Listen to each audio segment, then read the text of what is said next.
My name is Michael Rene Lopez, and my main passion in life is loyal relationships with those who matter most.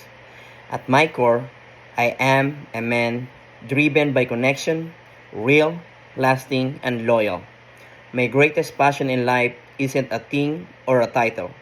It's the people I walk this life with. My wife, our two kids, my parents, my siblings, and the close friends who become like family. They are my foundation, my compass, and my reason for pushing forward. As a U.S. Army veteran, I have learned the true meaning of loyalty, sacrifice, and brotherhood. Those years in uniform instilled in me the value of standing beside others, not just in moments of strength, but in times of struggle.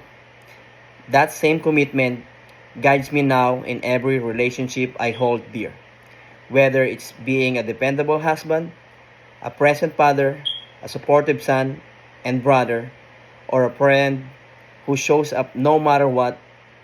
These are the roles that matters most to me.